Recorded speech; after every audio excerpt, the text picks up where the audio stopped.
যে কোয়েল মল্লিককে নিয়ে কেউ একটাও কোনো রকম তীব্র মন্তব্য কোনোদিনই করেননি, যথেষ্ট প্রশংসিত ছিলেন। খুব বিস্ময়করভাবে কাল থেকে যখন সোশ্যাল মিডিয়ায় তার এই খবর প্রকাশিত হলো এবং এমন কিছু মন্তব্য করছেন যেটা আমারও দেখতে খারাপ লাগছে, এটা কোয়েল মল্লিকের সঙ্গে ঘটছে দেখে আমার ভালো লাগছে না, কিন্তু কি করা যাবে।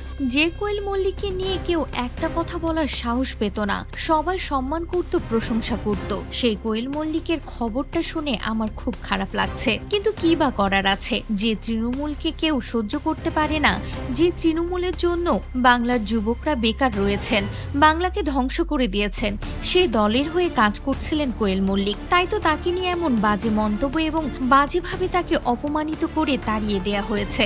অথচ কোয়েল মল্লিক খুব প্রশংসার অভিনেত্রী ছিলেন। যে কোয়েল মল্লিককে নিয়ে কেউ একটাও কোনো রকম তীব্র মন্তব্য কোনোদিনই করেননি, যথেষ্ট প্রশংসিত ছিলেন। খুব বিস্ময়করভাবে কাল থেকে যখন কখনোই তাকে নিয়ে কেউ একটা টু শব্দ করতে পারেনি, তাকে সম্মান জানিয়েছে, তার অভিনয় সকলের মনে গেঁথে আছে। সে কোয়েল মল্লিক এমন চোরের দলে নাম লিখিয়ে নিজেও এখন চোর হয়ে গেল। এভাবেই রুদ্রনীল কোয়েলকে নিয়ে মুখ খুললেন। এক পর্যায়ে রেগে গিয়ে রুদ্রনীল বলেন, কোয়েলের এই শিক্ষাটা পাওয়া উচিত ছিল, তাকে অনেক আগেই আমরা নিষেধ করেছিলাম, কিন্তু লোভ তো তাকে পেয়ে বসেছিল, লোভ সামলাতে পারেনি, তাই এখন এই পরিণতি হয়েছে। জনগণ তাকে রেডে করে উঠেছে, চোর চোর স্লোগান দিয়ে তাড়িয়ে দিয়েছে। এই বয়সে এসে তার বাবাও লজ্জিত হয়েছে মেয়ের কারণে। তার বাবা রঞ্জিত মল্লিকেরও বোঝা উচিত ছিল মেয়ের সম্মান কিভাবে ধরে রাখতে হয়।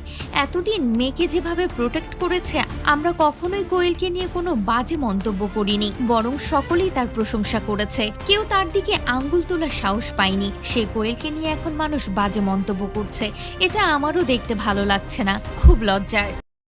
এর থেকে দুঃখের আর কিছু নেই, শুধু এইটুকুন বলবো, আর কিছু না।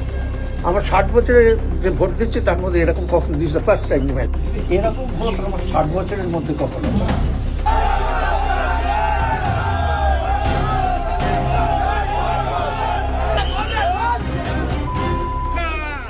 আমার জীবনে আমি এই রকম ভোট কখনো দেখিনি। 60 বছরের মধ্যে এমন ভোট আমি কখনোই দেখিনি। আমার মেয়ে এবং আমাকে ডিম ছুঁড়ে মারা হয়েছে, চোর চোর বলে স্লোগান দেয়া হয়েছে। খুবই দুঃখজনক। আমার এত বছর হলো অথচ কোনো ভোটে এমন নোংরামি দেখিনি। এরকম ভোট আমার 60 বছরের মধ্যে কখনো হয়। অনেক মানুষ তো ভোটের অধিকারও পায়নি, ভোট না দিয়ে চলে গেছে। কেন এমন অন্যায় করা হলো? তবে সব থেকে বেশি খারাপ লেগেছে, আমার মেয়ে এই প্রথমবার রাজনীতিতে নাম লিখিয়েছে, আর আমার মেয়েকে চোর চোর বলে স্লোগান দিয়ে তাড়িয়ে দেয়া হয়েছে, পচা ডিম ছুঁড়ে মারা হয়েছে। কোয়েলের তো কোনো দোষ ছিল না, ও তো এখনো রাজনীতি ঠিকমতো শুরুই করতে পারেনি। আমি আর আমার মেয়েকে কোনোভাবেই রাজনীতিতে থাকতে দেব না। এর থেকে দুঃখের আর কিছু নেই, শুধু এইটুকুন বলবো, আর কিছু না। এমনটাই জানালেন রঞ্জিত মল্লিক এবং আক্ষেপ করে বললেন, এমন ভোট তিনি কখনোই দেখেননি। এর আগে রঞ্জিত মল্লিক এবং কোয়েল মল্লিককে ডিম ছুঁড়ে মারা হয়েছে এবং চোর চোর স্লোগান দিয়ে তাদেরকে তাড়িয়ে দেয়া হয়েছে। সেই ভিডিও এখন সোশ্যাল মিডিয়ায় ভাইরাল।